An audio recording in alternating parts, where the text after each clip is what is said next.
The bullet hit the dirt 6 inches from James Hayden's face, and he didn't flinch because flinching meant stopping, and stopping meant dying, and he'd already promised Corporal Williams he wasn't going to die today. July 18th, 1944. Somewhere outside St. Lo, France. A sunken road between 2 hedgerows that had turned into hell 3 hours ago. Hayden's hands were slick with blood. Williams' blood, Henderson's blood, probably some of his own blood, though he couldn't tell anymore which wounds were his, and which belonged to the 37 men screaming for help in this ditch. His left shoulder burned where the machine gun round had gone through. His right thigh was numb from the shrapnel. Something warm was running down his back, but he didn't have time to check if it was blood or sweat. Williams was lying 5 yards ahead, exposed, trying to press his intestines back into his body with hands that wouldn't stop shaking. 22 years old. Farm kid from Iowa. Had shown Hayden pictures of his kid sister just yesterday. "When we get home, you gotta meet her," Williams had said. "She makes the best apple pie you ever tasted." Hayden started crawling. The German MG-42 on the eastern hedgerow was firing in 3-second bursts, 900 rounds per minute, the sound like cloth tearing. Bullets kicked up dirt in a line that moved toward him, past him, away. He kept crawling. His aid kit was almost empty, down to 2 morphine syrettes, 3 sulfa packets, and 6 feet of bandage that he'd already used twice on other guys. Everything else he'd scavenged from dead Germans because command had promised resupply 6 hours ago and resupply hadn't come. "Hayden, get back!" That was Sergeant Morrison, screaming from the crater where they'd pulled the lieutenant. "You're going to get yourself killed for a fucking corpse." Williams wasn't a corpse. Not yet. His eyes were open, looking at Hayden, begging. Hayden reached him, grabbed his webbing, started dragging. Williams screamed, a sound that would live in Hayden's nightmares for the next 59 years. But Hayden kept pulling because the only thing worse than causing pain was letting someone die when you'd promised to save them. The MG-42 opened up again. Hayden felt something punch his back, hot and sharp. But his arms still worked, so he kept dragging. 3 yards, 2 yards. Into the crater, where Morrison and 6 other men were pressed against dirt that smelled like cordite and death and fear. Hayden laid Williams flat, ripped open his jacket, saw intestines and thought, "I can't fix this. Nobody can fix this. This kid is going to die, and it's because I'm not good enough." But he'd made a promise. So he tried anyway. His hands moved automatically now, 2 years of training and 6 weeks of combat taking over when his brain wanted to shut down. Sulfa powder, the last of it, straight into the wound. Pressure bandage, even though there wasn't enough bandage. 1 morphine syrette into the thigh because Williams was crying. Actually crying, saying, "Mom, Mom, I want my mom," like he was 5 years old instead of 22. "You're gonna be fine," Hayden lied, because sometimes lies were the only medicine that mattered. "I got you. You're gonna see your sister again. You're gonna eat that apple pie." Williams's eyes found his, focused for just a second. "Promise." And Hayden, bleeding from 3 wounds, trapped in a ditch with 37 men and no way out, surrounded by Germans who wanted them all dead, said the only thing he could say, "I promise." That was the moment, that exact second, when Private First Class Harold Mitchell, lying 6 feet away with a broken arm, realized that James Hayden was the bravest man he'd ever met, and also completely insane.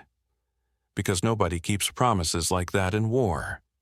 Nobody promises someone they're going to live when death is already reaching for them with both hands. But Hayden did. And then he kept the promise. 59 years later, on October 15, 2003, James Hayden died in his sleep at Riverside Care Facility in Harrisburg, Pennsylvania. The nursing home staff called it a peaceful passing. His daughter Patricia, the one who visited every Sunday, who thought she knew everything about her quiet father who'd taught biology for 40 years, stood in his empty room and wondered why he'd never mentioned he had the Medal of Honor hidden under his bed. Patricia Morrison got the call at work. Her father had died peacefully in his sleep. She'd visited just 3 days ago, brought him his favorite butterscotch candies, watched Jeopardy with him in the common room.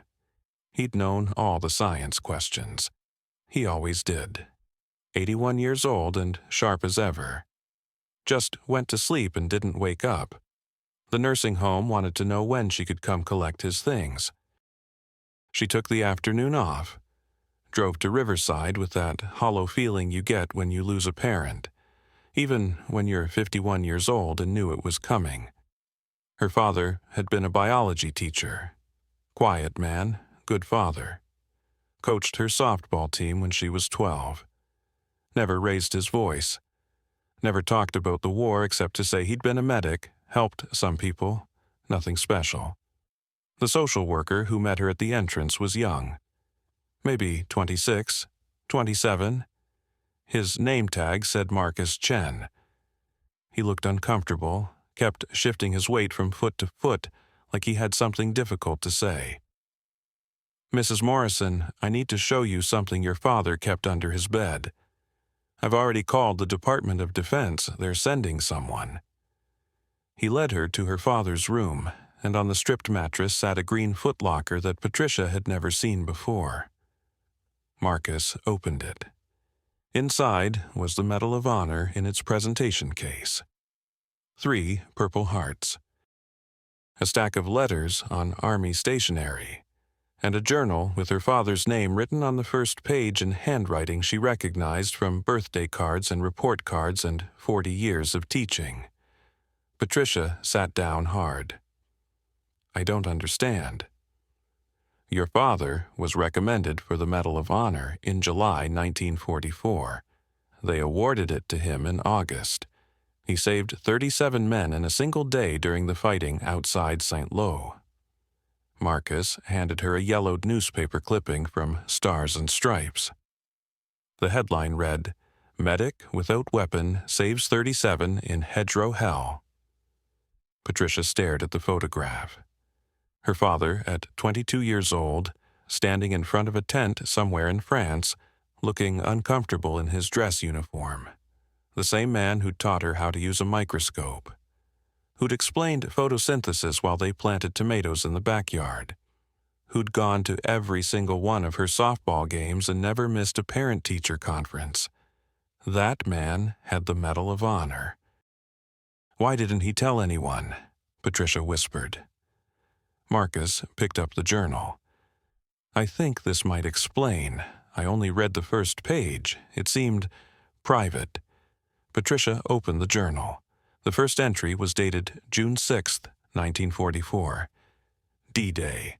Her hands started shaking as she read the opening line, "Today I learned I'm a coward."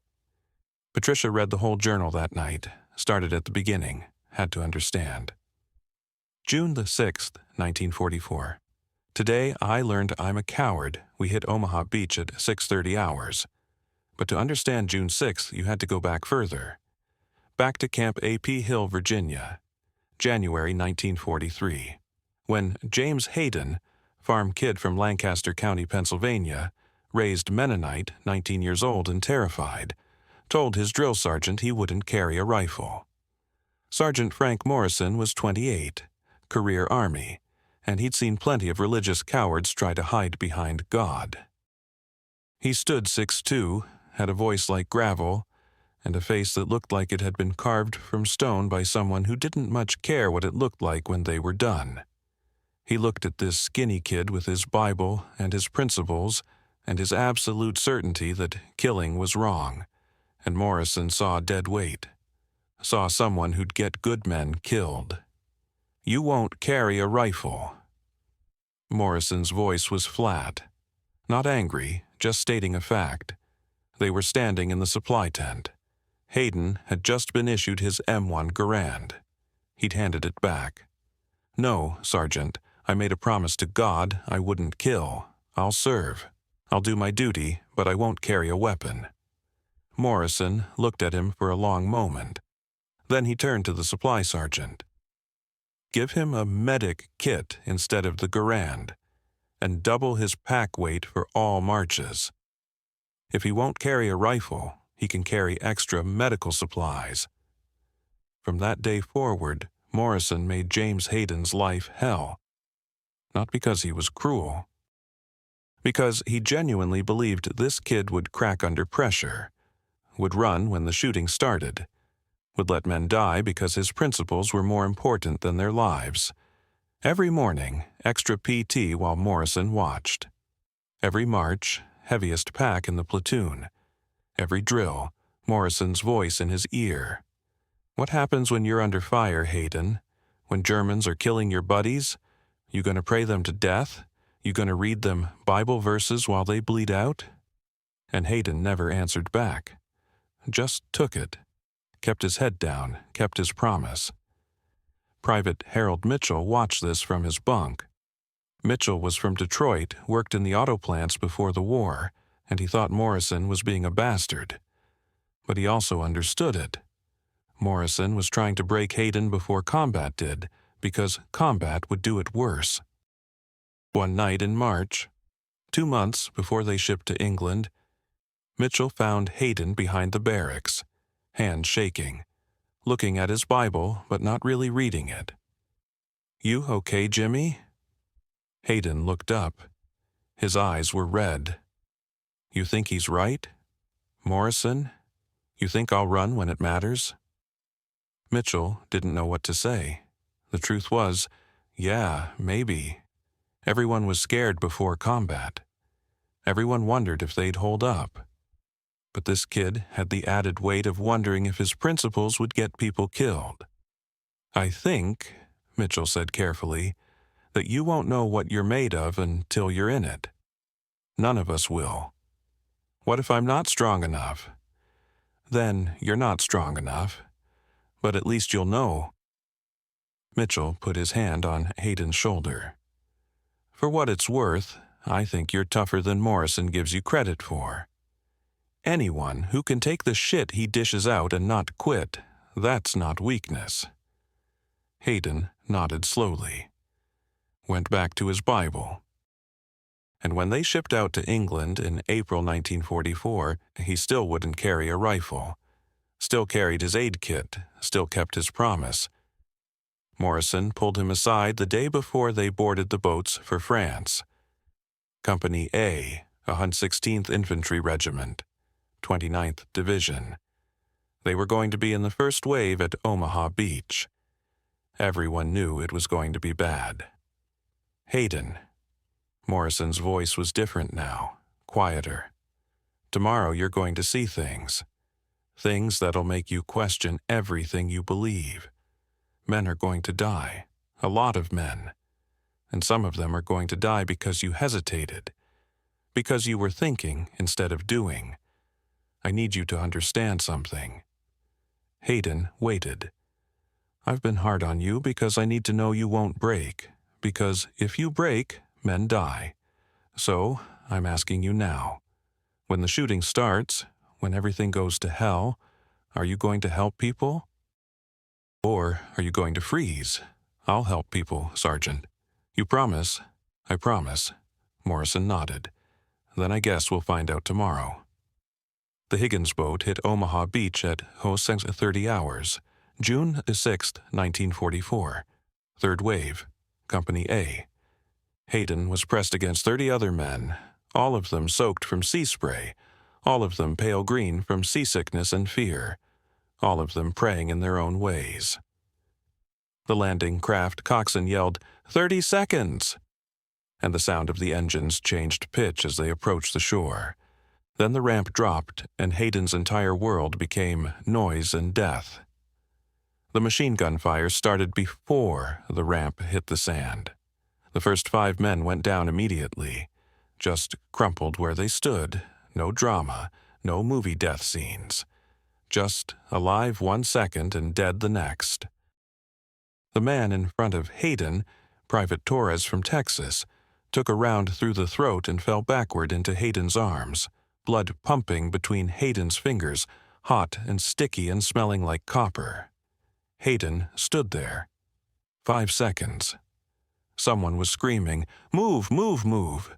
But Hayden couldn't move because his brain had stopped working. Torres was dying in his arms, and men were falling around him, and the machine gun sounded like the world ending and Hayden's feet wouldn't move. 5 seconds. 1. Torres's eyes finding his, wide and terrified, already fading. 2. The sound of bullets hitting the metal ramp. Clang, clang, clang like someone drumming. 3. The smell, gunpowder and blood and salt water and fear sweat.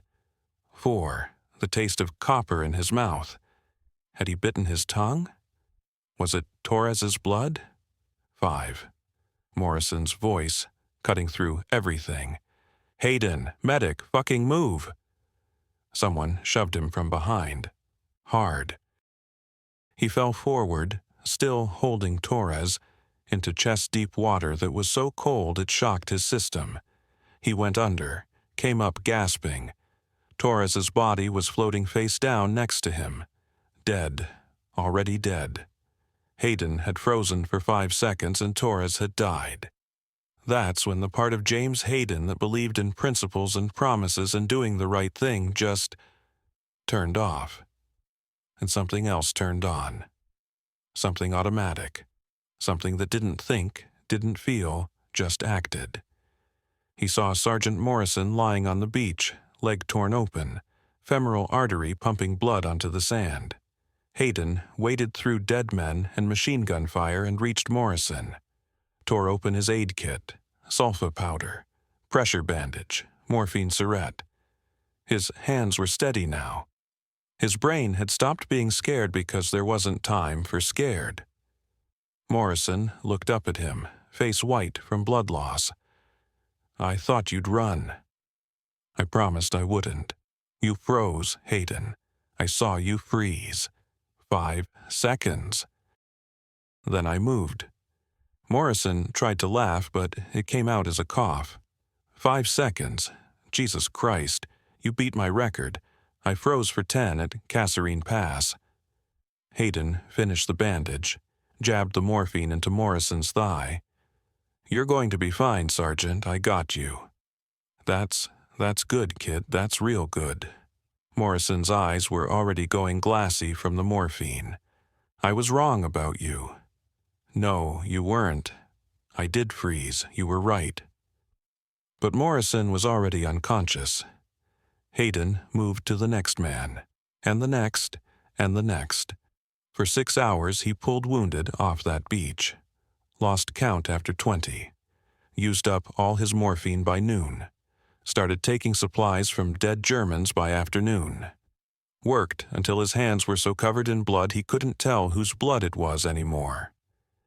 That night, sitting in a foxhole somewhere above the bluffs, hands still shaking, Harold Mitchell found him. "Jimmy, you did good today." Hayden shook his head. "I froze. For 5 seconds I froze.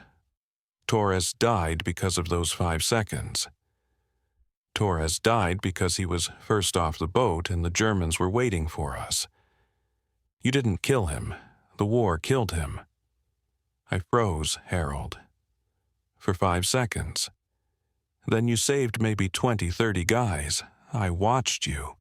You were running toward gunfire while everyone else was running away. That's not a coward." But Hayden couldn't hear him. Could only hear those 5 seconds, playing over and over. The moment he'd failed. The moment Morrison had been right about him.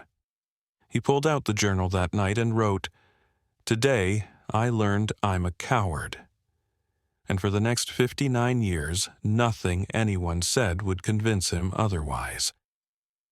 Patricia kept reading. The journal chronicled 6 weeks of hedgerow fighting. Each entry the same theme. I should have been faster. I should have had more supplies. I hesitated for 2 seconds. I'm not good enough.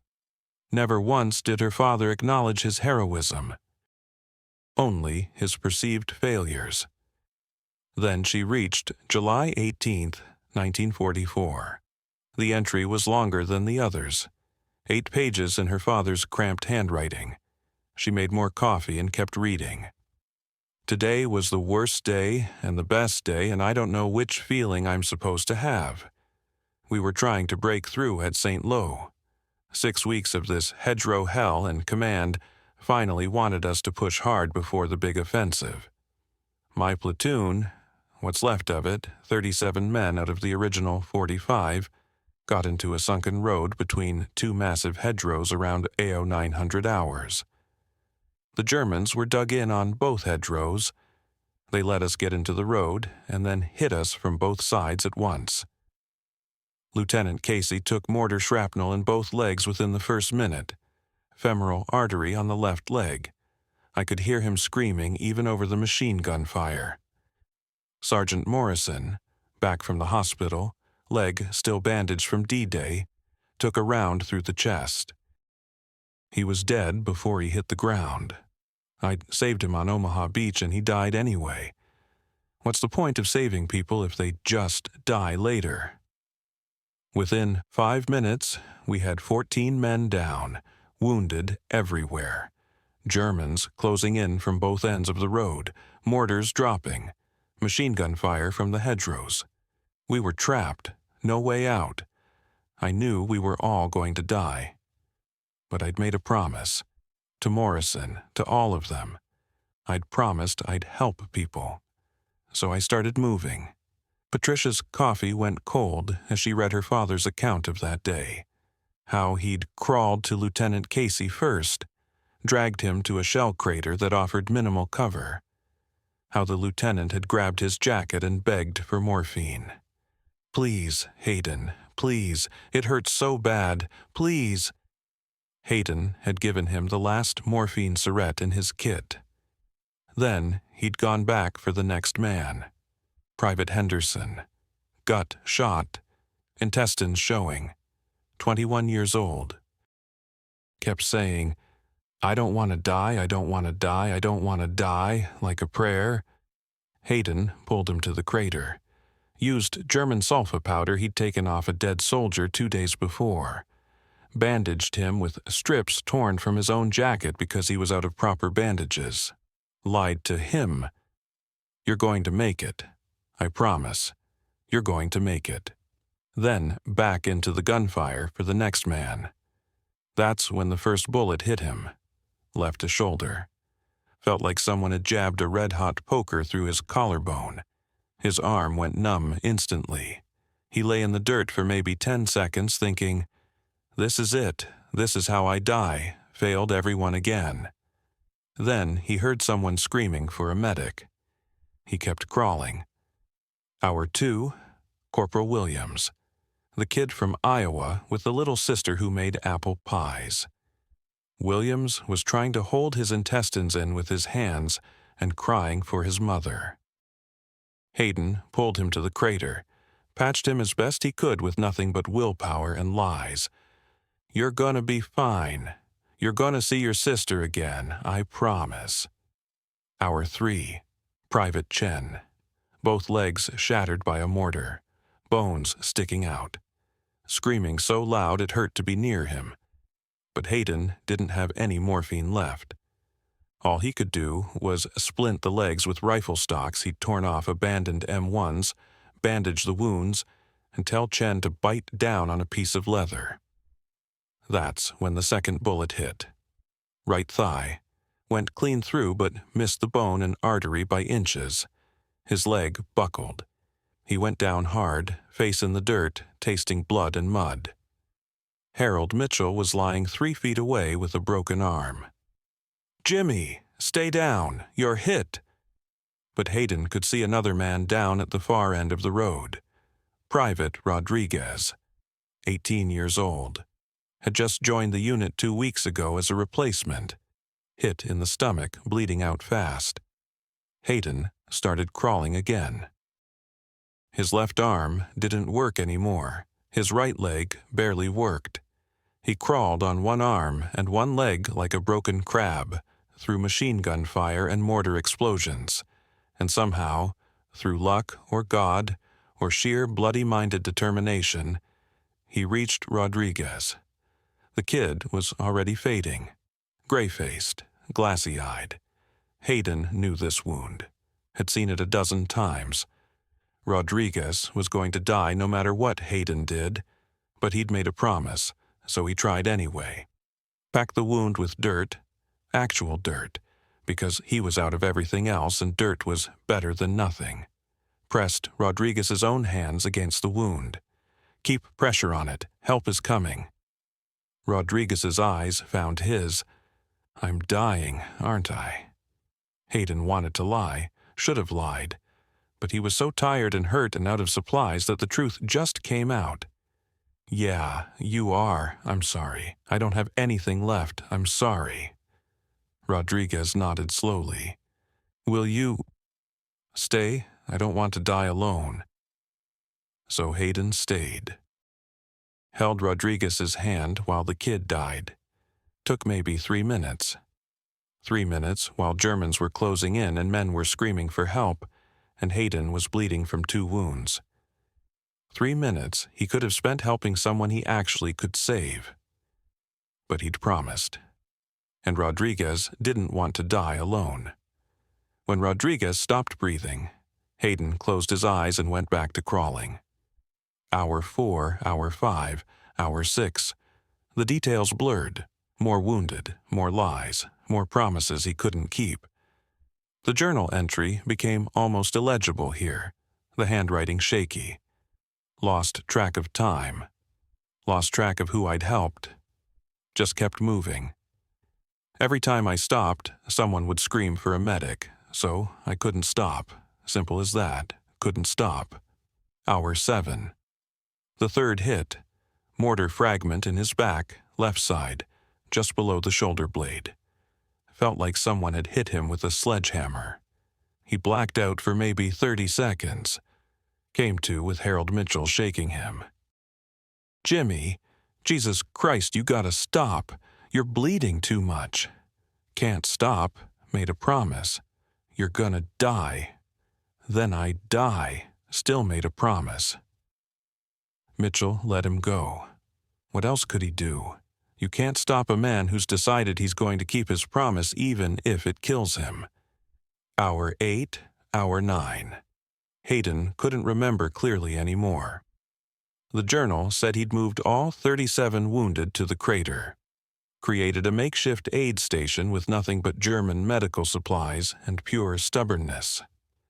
When the relief force arrived after dark, they found 37 wounded men, all bandaged, all alive, and one medic who'd been shot 3 times and was still trying to work. Captain Walker, the company commander, stood at the edge of the crater and just stared. Jesus Christ, Hayden, how many did you save? Hayden looked up at him. His face was gray. His uniform was so soaked with blood it was black. His hands were shaking. Not enough, sir. Rodriguez died. I couldn't save him. I'm sorry. Rodriguez? Son, you saved 37 men. 37. But Rodriguez died. I promised I'd help everyone. I failed. Walker knelt down, put his hand on Hayden's shoulder, the good shoulder, not the one with the bullet hole. Private Hayden, you did 9 hours of combat medicine while wounded 3 times. You saved every man in this platoon who could be saved. Rodriguez's wound was fatal. Nobody could have saved him. I should have tried harder. You sat with him while he died, Mitchell told me. You could have been helping other guys, but you stayed with Rodriguez because he was scared. That's, Jesus Christ, son, that's the bravest thing I've ever seen. But Hayden just shook his head. Couldn't accept it. Could only see his failures, never his successes. They evacuated him to the field hospital. Captain Walker wrote up the Medal of Honor recommendation that night. The citation went through channels fast. Lieutenant Colonel Harrison endorsed it. General Gerhardt approved it. It went to Washington within 2 weeks. Hayden refused to attend the ceremony. When they told him he was getting the Medal of Honor, he said, "I don't deserve it. I froze on D-Day. Rodriguez died on my watch. I'm not a hero. I'm just trying to make up for being a coward." They pinned it on him anyway. August 1944, at a battalion formation in France. General Gerhardt himself did the honors, read the citation. All the men in Company A stood at attention. Some were crying. Harold Mitchell said later that it was the proudest moment of his life, seeing his friend recognized. But Hayden stood stone-faced through the whole ceremony, looking at the ground, refusing to meet anyone's eyes. Afterward, he put the medal in his footlocker and never looked at it again. The journal entry for that day: "They gave me a medal today for July 18th. I accepted it because you can't refuse when a general is pinning it on you, but I don't deserve it. Rodriguez died. I froze on D-Day. I failed so many times. How can I be a hero when I'm a coward? The medal is proof of my failures, not my successes. I'll keep it. Not because I'm proud of it, but because I need to remember what I failed to do. Every time I look at it, I'll remember Rodriguez's face when he asked me to stay. I'll remember the 5 seconds on Omaha Beach when I froze. I'll remember every man I couldn't save. That's what this medal means to me. It's a reminder that I'm not good enough, that I need to try harder, that I'll spend the rest of my life making up for those failures." Patricia closed the journal. Her coffee was cold. The sun was coming up. And she finally understood why her father had hidden the medal under his bed for 59 years. Patricia spent the next week trying to find anyone who'd served with her father. The 116th Infantry Regiment Association website had a list of surviving members. Most were dead. The war had ended 59 years ago. But she found one name: Harold Mitchell, 83, living at a VA facility in Virginia. She called. A nurse answered, said Mr. Mitchell was having a good day, put him on. "Mr. Mitchell, my name is Patricia Morrison. My father was James Hayden. He served with you in—" "Jimmy Hayden." Harold's voice cracked. "Jesus Christ, Jimmy, is he still alive? He passed away last week. I'm so sorry." Harold was quiet for a long moment. Patricia heard him breathing, heard what might have been crying. Finally, he was the best man I ever knew, the bravest, and he never believed it, not for a second. "Mr. Mitchell, I'm trying to understand. My father had the Medal of Honor hidden under his bed. He never told us. He wrote in his journal that he was a coward. How can both of those things be true? You want the truth? Drive down here." This isn't a phone conversation. Patricia drove to Virginia the next morning, found Harold Mitchell in a wheelchair in the common room, playing chess with another resident. He looked up when she entered and his eyes went wide. "You look like him," Harold said quietly. "Same eyes. Come on, let's talk somewhere private." They found an empty conference room. Harold wheeled himself in, gestured for Patricia to close the door. For a long moment he just looked at her. Then he started talking. "Your father saved my life 3 times. Omaha Beach, July 18th, and one more time after the war. The first 2 were physical. The third was different. Let me explain. Jimmy came home in September 1945. We both did. We'd stayed in touch, wrote letters. I was in Detroit, he was in Pennsylvania. We got together in December 45, had some drinks, caught up. That's when I learned what the war had done to him. He wasn't sleeping, hadn't slept more than 2-3 hours a night since he got back. Nightmares. He'd wake up screaming about Rodriguez, about the guys he couldn't save. His wife, he'd married Ruth just 2 months after coming home. She was worried. Said he'd wake up swinging, thinking he was still in France. I asked him about the Medal of Honor. told him he should be proud. He looked at me like I was crazy, said, "Harold, that medal is the worst thing that ever happened to me. Everyone thinks I'm a hero, but I know the truth. I froze on D-Day. Rodriguez died in my arms. Every man I couldn't save, every second I hesitated. That's what I see when I look at that medal. It's not an honor, it's a reminder that I failed." I tried to tell him he was wrong. Tried to explain that everyone freezes. Everyone loses people. 5 seconds doesn't define you. He couldn't hear it. The war had broken something in him. Not his body. His body was fine once the wounds healed. But his mind. His mind was stuck in that sunken road on July 18th, watching Rodriguez die. Harold paused, took a shaky breath. "Your father went to the VA in 1946, tried to get help for the nightmares. They gave him some pills, told him to stop thinking about it so much. It was 1946. They didn't understand PTSD yet, called it combat fatigue, and told guys to man up. The pills didn't work, so he stopped taking them. Stopped going to the VA, decided he was going to handle it himself. He took a job teaching because he thought working with kids would keep his mind off the war. He was good at it. Hell, he was great at it. Kids loved him. But the nightmares never stopped. In 1961, Ruth divorced him. He'd been drinking. A lot. Not because he wanted to, because it was the only thing that made the nightmares stop. He'd come home from teaching, have a few drinks, pass out. Wake up at 3 a.m. screaming. Ruth couldn't take it anymore. She took the kids and left. That's when your father made a decision. He was going to disappear. Patricia leaned forward. "What do you mean, disappear?" "I mean vanish. He thought he was destroying everyone around him. Thought his kids would be better off without him.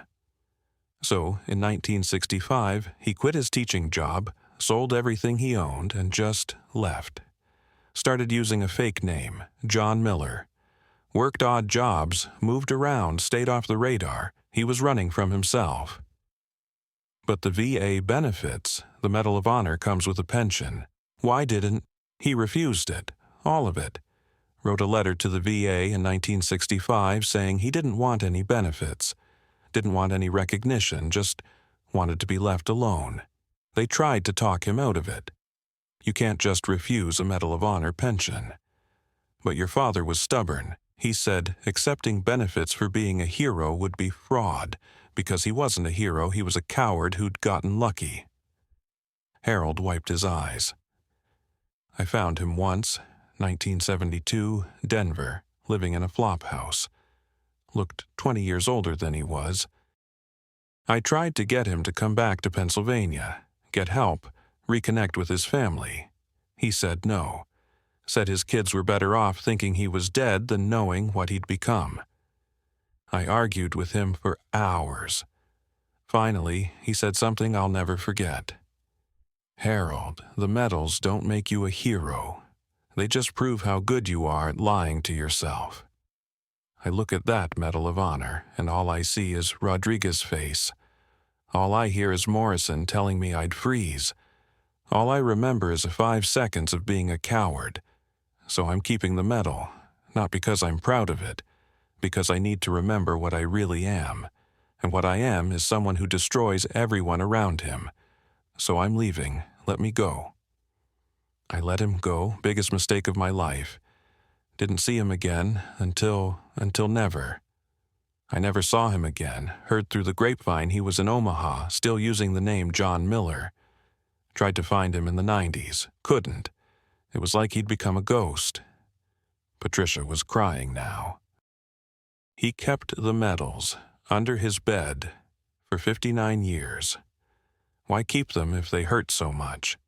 Because that's who your father was. He made a promise to never forget. Never forget the men he couldn't save. Never forget Rodriguez. Never forget those 5 seconds on Omaha Beach. The medals were his punishment, his reminder. Every day he'd wake up knowing they were under his bed, knowing what they represented. Not heroism, failure. Harold looked at Patricia with eyes that had seen too much. Your father was the bravest man I ever met, and the most broken, and I don't know which one was more true. Patricia flew back to Pennsylvania. Spent another week going through her father's footlocker.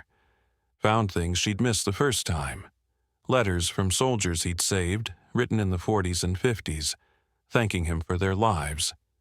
He'd kept every one, never responded to any of them. A letter from the VA dated 1970, begging him to reconsider, to accept his benefits, to let them help him. He'd written across the bottom, "I don't deserve help. Send the benefits to Rodriguez's mother instead."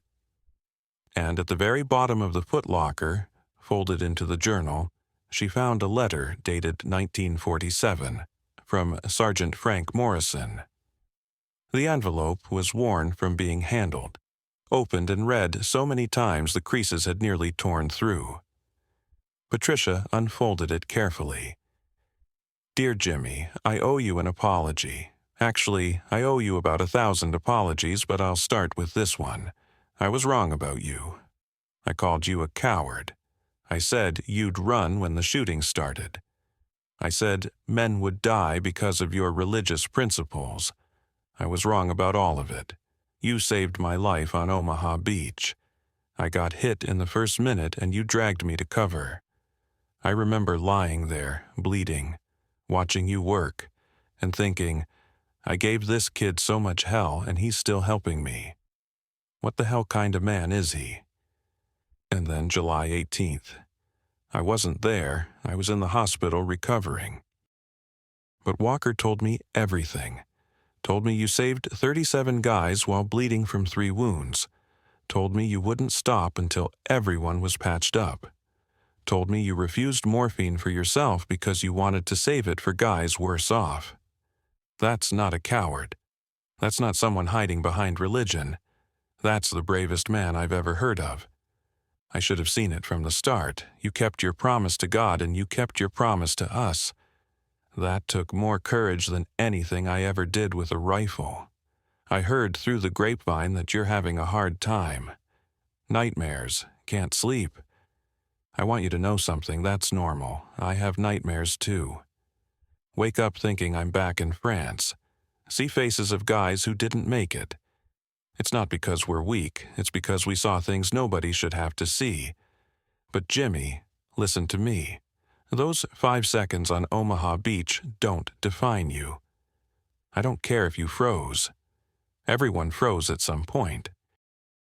What defines you is the 9 hours on July 18th, the 37 lives you saved, the promise you kept even when it nearly killed you. You're not a coward. You never were.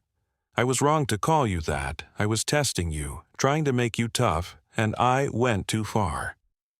If you can't forgive yourself, at least forgive me for planting that doubt in your head. You kept your promise, Jimmy. To God, to me, to every man in Company A. Some promises cost more than others. This one cost you pieces of yourself, but you kept it anyway. That's what heroes do. Frank Morrison, P.S. I'm alive because of you. My kids will be born because of you. Their kids will exist because of you. You think you failed?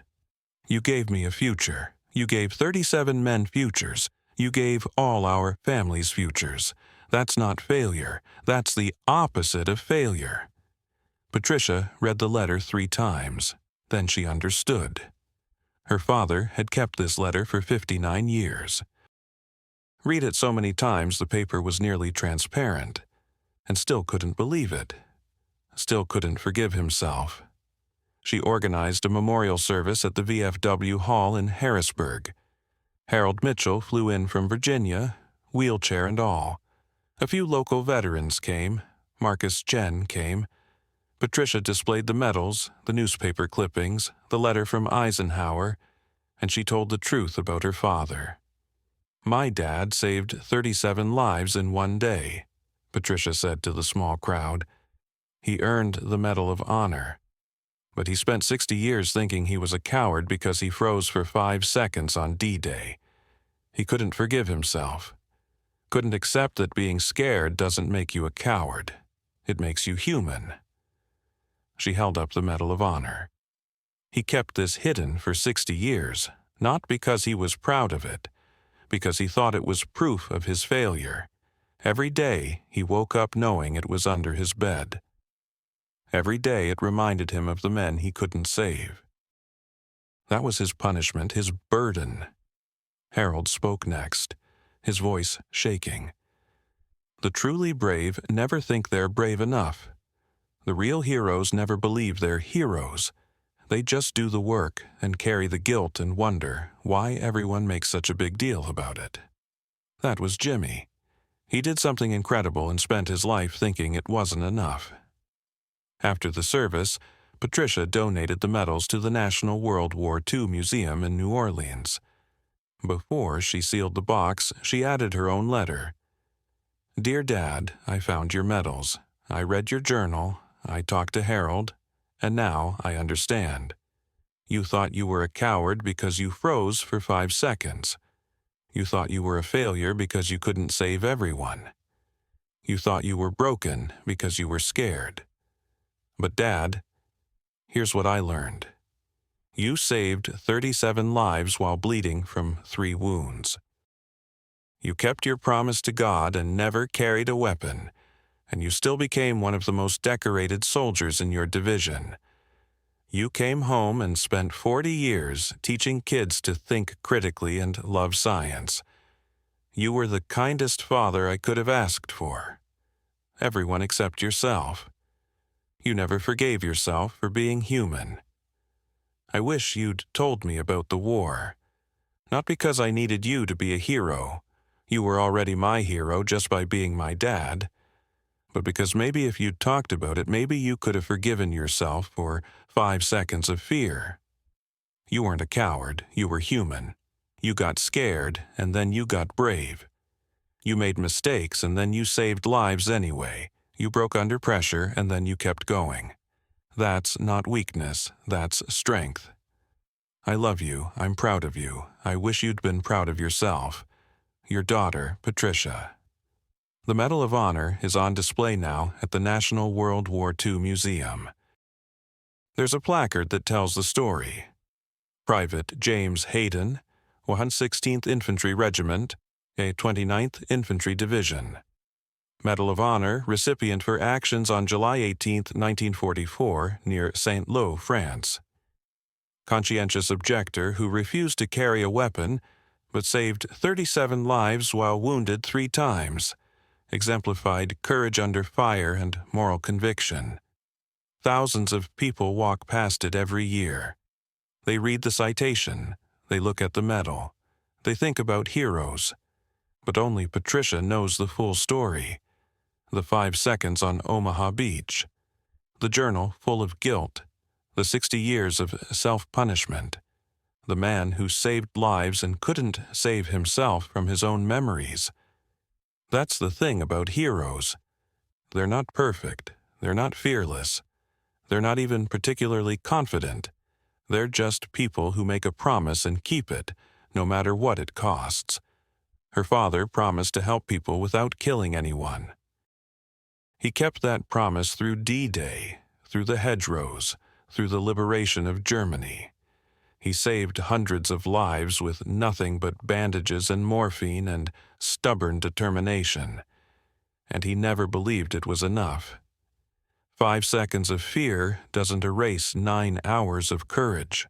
1 moment of weakness doesn't cancel out years of strength. Being scared doesn't make you a coward, it makes you human. What you do with that fear, that's what matters. James Hayden got scared on Omaha Beach. Then he crawled through machine gun fire to save Sergeant Morrison.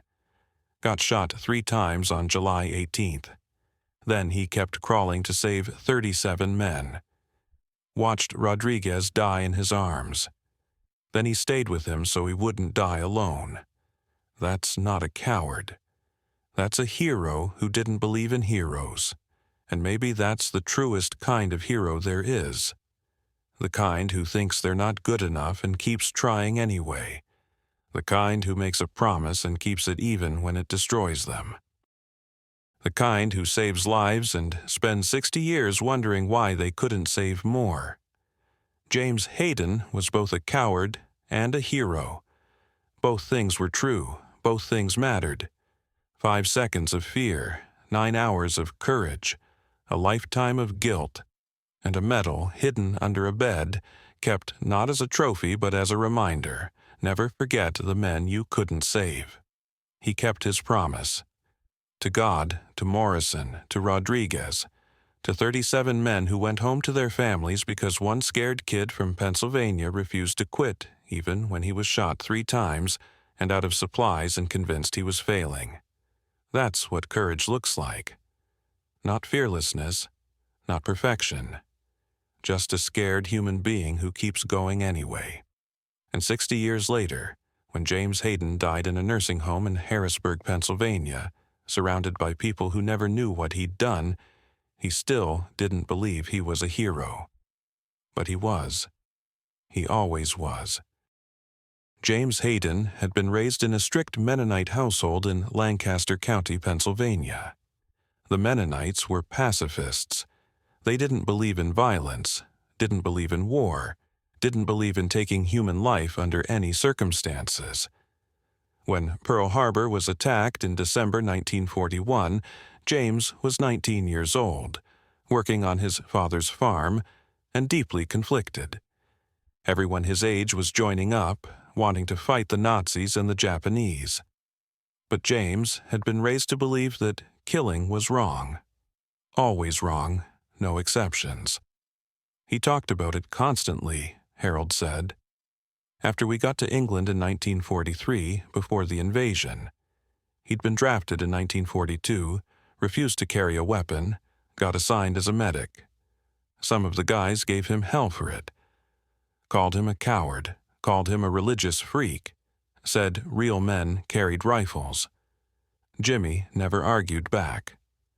Just said he'd made a promise to God that he wouldn't kill, and he was going to keep that promise no matter what. I respected that, even if I didn't understand it, but other guys, they were brutal about it. The worst was a sergeant named Frank Morrison, the same Morrison who'd been wounded on Omaha Beach. Morrison was a career Army man, 28 years old, hard as granite, and he hated conscientious objectors. He thought they were cowards hiding behind religion. He made James's life hell during training. Made him do extra PT, made him clean latrines, made him carry the heaviest packs on marches, and constantly questioned whether James would actually help people when the bullets started flying. Morrison told him, "When you're under fire, all that religious crap goes out the window. You'll run. You'll hide. You'll let men die because you're too scared to help them." And Jimmy just took it. Never fought back, never complained, just said, "I'll do my duty, Sergeant, I promise." And then came D-Day. And James froze on that beach for 5 seconds. And in his mind, Morrison had been right. He was a coward. Everything after, the 6 hours of treating wounded under fire, the weeks of combat in the hedgerows, the dozens of lives saved, none of that mattered. Because for 5 seconds on June 6, 1944, James Hayden had been too scared to move. "The thing you have to understand," Harold said, "is that every single one of us froze at some point. Every single one. I froze when my best friend got shot in the face right next to me. I stood there staring at him for maybe 10 seconds before I could move. War does that to you. The brain just shuts down for a moment, but Jimmy couldn't forgive himself for those 5 seconds. He thought it meant he was fundamentally broken, so he spent the rest of the war trying to prove he wasn't. And he did. Jesus Christ, did he ever prove it? Patricia asked about July 18, 1944, about the hedgerow, about the 37 men. Harold's voice got thick with emotion. That was the worst day of my life and the best day of my life, if that makes sense. We'd been fighting for 6 weeks straight, losing men every day, gaining a few yards of mud and blood for each man we lost. The Germans were dug in deep, and they weren't giving up easy. On July 18th, we were trying to take this series of fields near St. Lo. Command wanted us to break through before the big offensive started. So we pushed hard, maybe too hard. My platoon got into the sunken road between 2 hedgerows, and the Germans hit us from both sides at once. Machine guns, mortars, the works. We were trapped. 37 of us in a road, maybe 50 yards long and 6 feet deep. Nowhere to go. Wounded piling up fast. The lieutenant was hit in the first minute. Both legs shattered by a mortar fragment. He was screaming, begging for morphine. The platoon sergeant took a round through the chest and died before he hit the ground. Within 5 minutes, they had 14 men down and no way to evacuate them. The Germans were closing in from both ends of the road. It was only a matter of time before they overran the position. Jimmy was at the south end of the road when it started, Harold said. I saw him drop his aid kit, grab the lieutenant, and start dragging him toward the center where there was a little crater we could use for cover. He was moving through machine gun fire like it was a fucking rainstorm. Like bullets were just weather. Got the lieutenant to the crater, shot him full of morphine, bandaged both legs. Then he went back for the next man, and the next, and the next. For 9 hours, James Hayden crawled up and down that sunken road under constant fire. He'd move a wounded man to cover, bandage him, give him morphine if he had any left. He ran out after the first hour and started using German morphine from dead soldiers. Then he'd crawl back down the road for another man. He got shot in the left shoulder after 2 hours. Didn't stop. Got shot in the right thigh after 4 hours. Kept going. Took shrapnel in his back from a mortar after 6 hours. Still kept moving. He got hit 3 times and never stopped working, Harold said, his voice breaking. I was lying there with a broken arm, and I watched him get shot and keep going like he didn't even feel it. At one point, maybe hour 7, I told him he needed to stop. He was bleeding too much. He was going to die. You know what he said? He said, I made a promise. I don't break promises. Then he crawled past me to get to Billy Henderson, who'd just taken a round through the gut. The relief force arrived after dark. By then, James had moved all 37 men to the best cover available and kept them alive. Not one man bled out. Not one man died from treatable wounds. When the medics from the relief unit arrived and saw what James had done, saw 37 wounded men lined up in a crater, all bandaged, all alive, and one medic bleeding from 3 separate wounds still trying to work, they just stood there in shock. Captain Walker wrote up the Medal of Honor recommendation that night. Lieutenant Colonel Harrison, the battalion commander, approved it immediately. General Gerhardt, commanding the 29th Division, personally endorsed it. The paperwork went all the way to Washington within 2 weeks, but James Hayden refused to attend the ceremony. When they told him he was getting the Medal of Honor, he said, I don't deserve it. I froze on Omaha Beach. I'm not a hero. I'm just trying to make up for being a coward. Captain Walker tried to explain that everybody freezes, that 5 seconds of fear doesn't erase months of courage, that saving 37 lives absolutely made him a hero. James just shook his head and refused to discuss it further.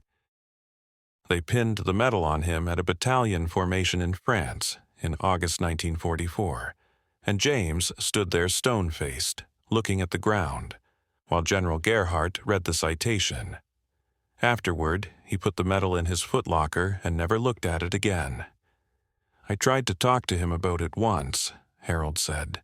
After the war, maybe 1947, we'd stayed in touch. I told him he should be proud, that he'd done something incredible. He just said, "Harold, you don't understand. I failed. On that beach, I failed. Everything after that was just me trying to make up for those 5 seconds. It'll never be enough." I didn't know what to say to that. How do you convince someone they're a hero when they've decided they're a coward? Patricia talked to the other 2 survivors. They told similar stories. James Hayden was the best medic they'd ever seen, the bravest man they'd served with, the reason they were still alive. And he'd never believed it, never accepted it. Spent his whole life carrying the weight of 5 seconds of fear on Omaha Beach, no matter how many lives he saved afterward. Robert Chen said something that stuck with Patricia. "Your dad had this thing he used to say. A medic's job is to keep promises. He promised to help people, so he helped them. Didn't matter if he was scared, didn't matter if he was wounded, didn't matter if he was dying. He made a promise, so he kept it. That's who he was. He kept every promise except the one to forgive himself." Patricia spent weeks going through her father's journal. There were entries from Normandy, from the hedgerow fighting, from the push into Germany. Every entry was filled with self-recrimination. "Today, I hesitated for 2 seconds before going to help Corporal Williams. 2 seconds. He could have died in those 2 seconds. Today, I ran out of morphine and had to watch 3 men suffer. I should have rationed better. I should have planned better. Today, I couldn't save Private Torres. I tried everything. It wasn't enough. I'm not good enough." Never once did he write about his heroism. Never once did he acknowledge that he'd saved lives. Every entry was about his failures, real or imagined. The 5 seconds on Omaha Beach, the 2 seconds hesitating, the morphine running out, the 1 man he couldn't save out of hundreds he did save. The final entry in the journal was dated April 30th, 1945. Germany was collapsing. The war in Europe was almost over. James wrote, "Today, we liberated a work camp near Hanover. I don't have words for what we found. People who looked like skeletons, mass graves, gas chambers, the smell. I treated dozens of survivors today, typhus, malnutrition, infected wounds, everything. Lost 4 of them despite everything I tried. 4 people who survived years of Nazi hell and died because I wasn't good enough to save them. Captain Walker said I did everything I could. He's wrong. There's always more you can do. There's always something you could have done better, faster, smarter. I made a promise to help people. 4 people died today. I broke my promise 4 times. How many more times will I break it before this war ends? How do you live with yourself when you keep breaking the most important promise you ever made?" That was the last entry. James came home in September 1945, married Ruth 2 months later, and became a biology teacher. Never mentioned the war, never mentioned the medal, just taught kids about cells and ecosystems and the scientific method. When he died in 2003, 58 years after the war ended, he still hadn't forgiven himself for 5 seconds on Omaha Beach. Patricia organized a memorial service at the VFW Hall in Harrisburg. She invited Harold Mitchell and William Brooks. Robert Chen was too ill to travel. She displayed her father's medals. She read excerpts from his journal, and she told the truth about who her father had been. "My dad saved 37 lives in a single day," Patricia told the small crowd of veterans and family members.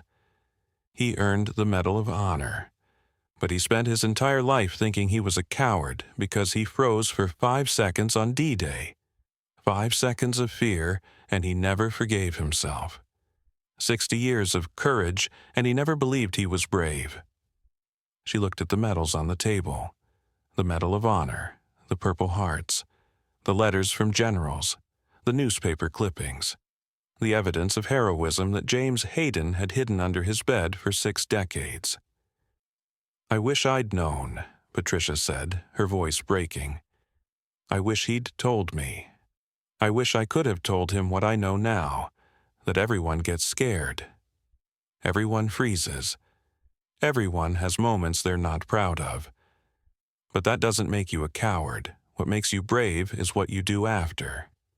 And my dad kept going. Got shot 3 times and kept going. Ran out of morphine and kept going. Saved 37 lives and went right back to work the next day saving more. That's not a coward. That's a hero. Harold Mitchell stood up, leaning heavily on his cane. He was 83 years old and looked every year of it, but his voice was strong. I knew your father for 3 years during the war. Best man I ever served with. Bravest man I ever met. And he never believed it. You know why?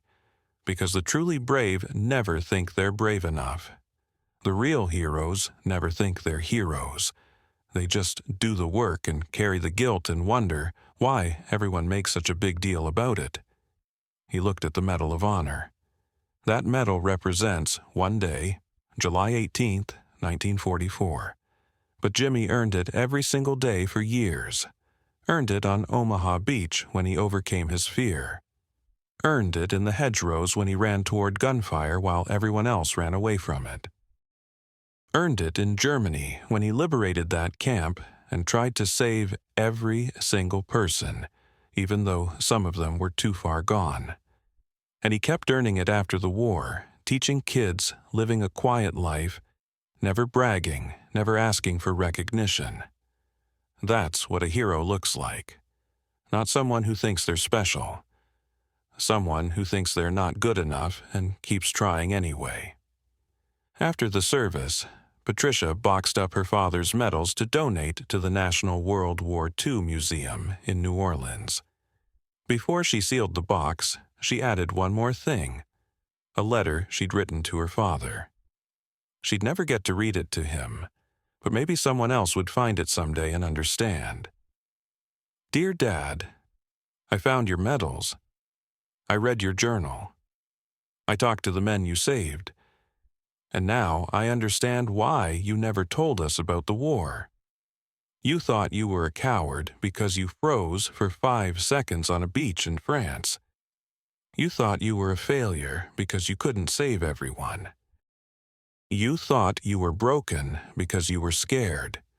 But Dad, here's what I learned. You saved 37 lives in 9 hours while bleeding from 3 wounds.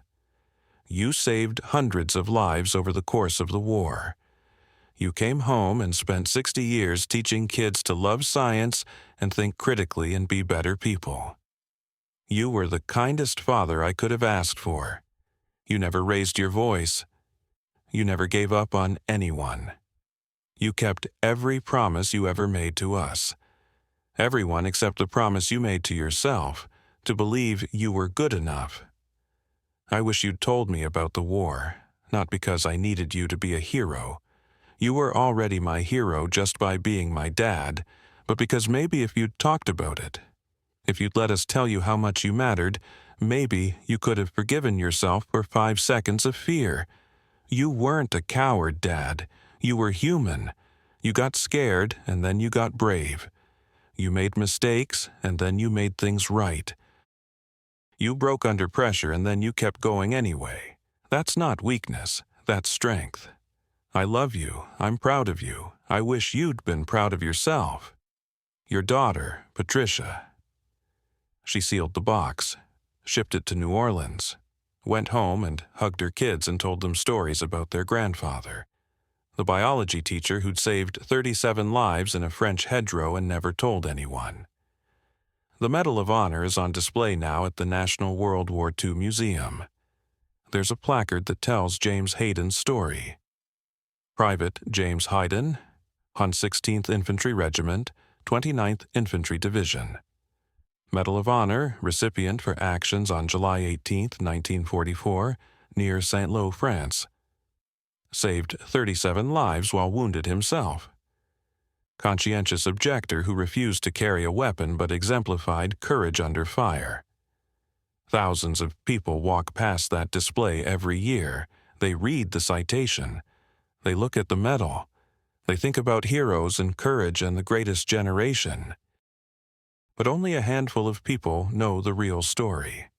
The 5 seconds on Omaha Beach. The journal full of self-doubt. The 60 years of guilt. The man who saved lives and couldn't save himself from his own memories. That's the thing about heroes, Patricia learned. They're not perfect. They're not fearless. They're not even particularly confident. They're just people who make a promise and keep it, no matter what it costs them. Her father promised to help people without killing anyone. He kept that promise through D-Day, through the hedgerows, through the liberation of Germany. He saved hundreds of lives with nothing but bandages and morphine and stubborn determination. And he never believed it was enough.